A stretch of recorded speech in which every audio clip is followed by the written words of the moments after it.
ମୋ ନାଁ ହେଉଛି ଜୟକୁମାର ସାହୁ।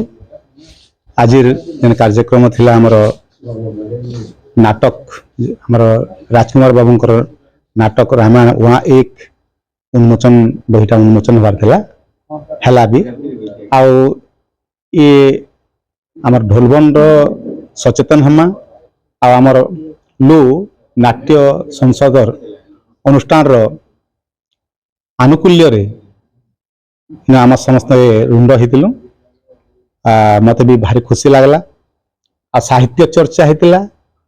ଏଠାକୁ ଆମର ମୁଖ୍ୟ ବକ୍ତା ଭାବରେ ଦୁର୍ଗାଶିଷ ପଟ୍ଟନାୟକ ସାର୍ଙ୍କୁ ଆମେ ଆମନ୍ତ୍ରଣ କରିଥିଲେ।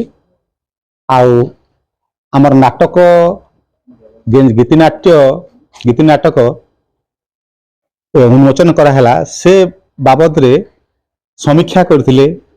ଆର୍ ସେଥିରେ ବହୁତ ସରସ ସୁନ୍ଦର ଭାବରେ ଶବ୍ଦ ସଂଯୋଜନା, ଗୀତ ଗୁଡ଼ାକ ଯାହା ହେଇଛି ତାମାନେ ଆମର ଜନସମାଜ ପାଇଁ ଦିଗଦର୍ଶନ ଅନେକ ଗୁଡ଼ାଏ ଥିଲା। ଆଉ ନିଜସ୍ୱ ଶୈଳୀରେ ସେ ରଚନା କରିଥିଲେ। ତାଙ୍କର ସେଟା ନାଟକକୁ, ଗୀତି ନାଟକକୁ ଆମେ ପଢ଼ିଲୁ, ଶୁଣିଲୁ, ଭାରି ଭଲ ଲାଗିଲା। ଏଇଭଳି କାର୍ଯ୍ୟକ୍ରମ ଆମର ଏଇ ଲୁ ଆମର ନାଟ୍ୟ ଅନୁଷ୍ଠାନ ତରଫରୁ ପ୍ରତିବର୍ଷ ଏମିତି ହଉଥାଉ। ଆଉ ଆମର ଢୋଲବନ୍ଦର ସଚେତନ ହେବା ଯେନ୍ ଆମର ସଂଗଠନ ଅଛି, ସେମାନେ ଆମର ଏଇ ଅଞ୍ଚଳର ସାହିତ୍ୟକୁ ଆଗେଇ ନେବା ପାଇଁ ସେମାନେ ପ୍ରଚେଷ୍ଟା ଜାରି ରଖନ୍ତୁ।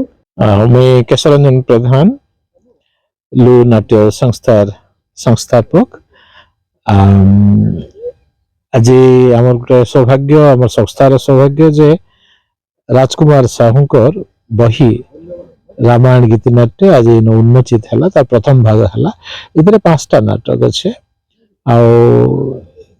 गीति नाट्यटा के छापिछन भुवनेश्वर गोटे संस्था। सुंदर बही, सुंदर परिपाटी है। बहुत बड़ कथा है जे राजकुमार साहू जे कि आमर लू नाट्य संस्थार सदस्य, से स्वाधीन भाव दलट भी अच्छे, गाँव रे काम करुछन। आसन जिन कलाकार माने गाँव कलाकार मान को से सुजोग दौछन। एबे से गोटे बढ़िया जिनसटा आसला जे जनता की गीति नाट्यटा बेसी आदर सॉरी गीत नाट्य आदर जिते कमी कमी आसुचे, बहुत जगह रे बहुत कम होउचे। जेन समय रे गीत नाट्य आदर कमी कमी आसुचे, तार लोकप्रियता कमी जाउचे बोली कहउछन, से समय रे गोटे बहुत बड़ रिस्क नै छन राजकुमार। से विभिन्न पुराना राग रहिछे, इथरे चोखी अच्छे, आ विभिन्न राग रे सब अच्छे। आ रामायण रो गीत नाट्यटा के से लिखिछन। आमे आशा करमा जे आबा दिन रे से आहुल नाटक लिखबे। सामाजिक नाटक तो से लिखुछन, सचेतन करबार लगी लोक मान को जेन सब नाटक अच्छे, हेंता नाटक तो बहुत गुड़े लिखिछन राजकुमार। इहादे जेन गीत नाट्य के भी से हाथ देछन, इथरे से सफल हेबे बोली करी आमे आशा करबा। आज आलोचना थी गोटे बहुत सुंदर कथा थिला।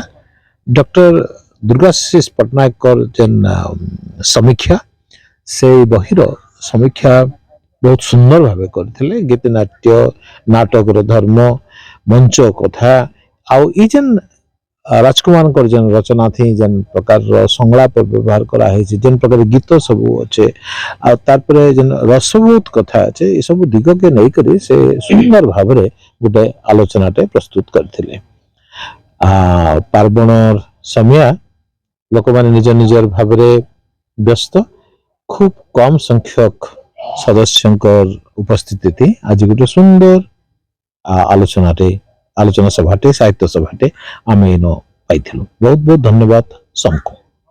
मैं अशोक कुमार बहिदार, आपण मान को समस्त को दुर्गा पूजा उपलक्षे अनेक शुभेच्छा और अभिनंदन। आज गोटे नाटक क्षेत्र में बहुत खुशी दिन थिला, कहीं कि आज आमर शारदीय अवसर रे नाट्यकार राजकुमार साहूकर गीतिनाट्य पुस्तक उन्मोचित है। पुस्तक प्रणेता राजकुमार साहू को मैं अनेक अनेक शुभेच्छा और अभिनंदन ज्ञापन करुचे। तापर आज सबुठार बहुत खुशी लगला आज जी ये पुस्तक के समीक्षा कले आमर डॉक्टर दुर्गाशीष पट्टनायक युव अध्यापक बहुत सुंदर भाव से पुस्तक के समीक्षा करते। तापर आउ गोटे जिनस बहुत खुशी लगला जे संख्या कम हेले भी जिते जन उपस्थित थिले समस्ते गोटे गोटे अनुष्ठान बाकी लगुले।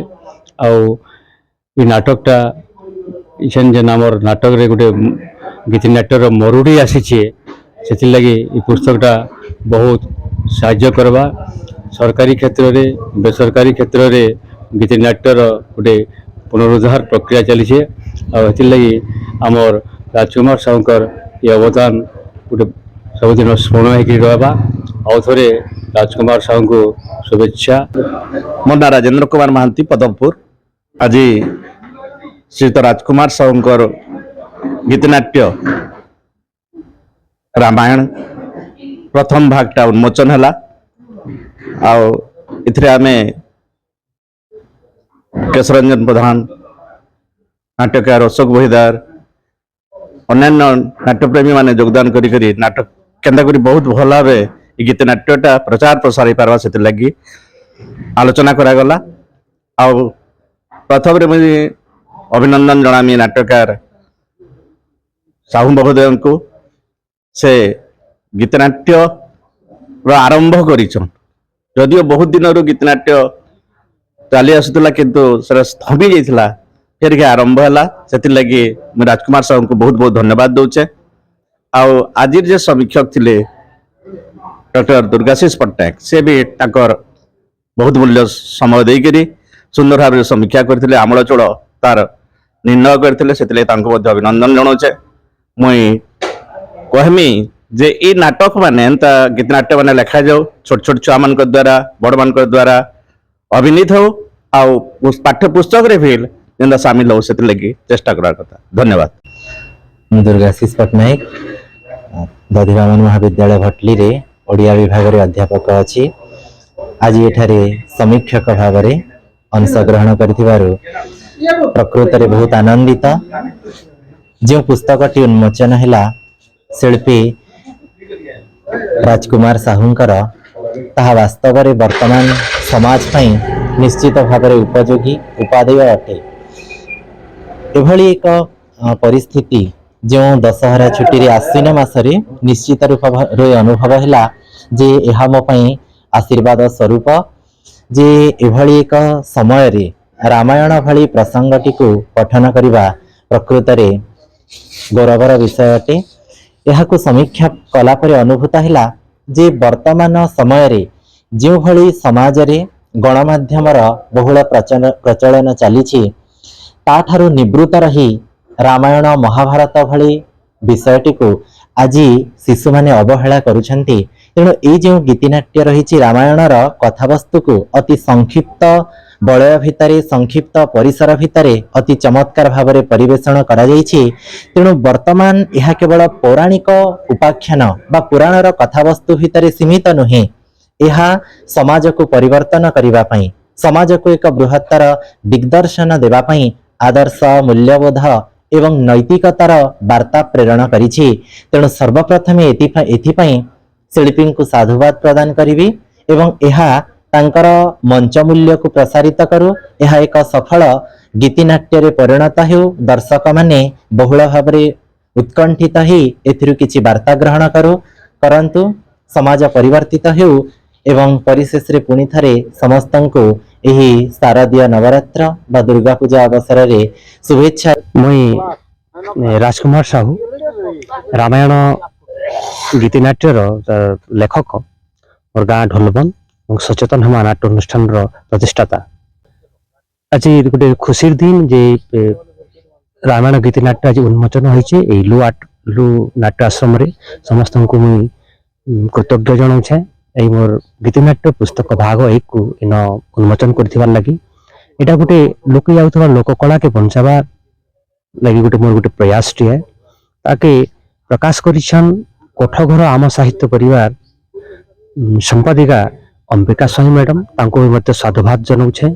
ଏବଂ ମୁଁ ଦର୍ଶକ ମାନଙ୍କୁ ନାଟ୍ୟପ୍ରେମୀ ମାନଙ୍କୁ ଆହ୍ୱାନ କରୁଛେ ଆସୁନ এই ଗୀତିନାଟ୍ୟରେ ଥିବା ରାମ ପ୍ରେମ ତଥା ନାଟ୍ୟ କଳାକେ ଆହରଣ କରୁନ୍। କିଛି ଯଦି ତ୍ରୁଟି ବିଚ୍ୟୁତି ଅଛି କହିଲେ ଆଗକେ ଆହୁରି ଭଲ କରବାର ଲାଗି ଚେଷ୍ଟା କରମି।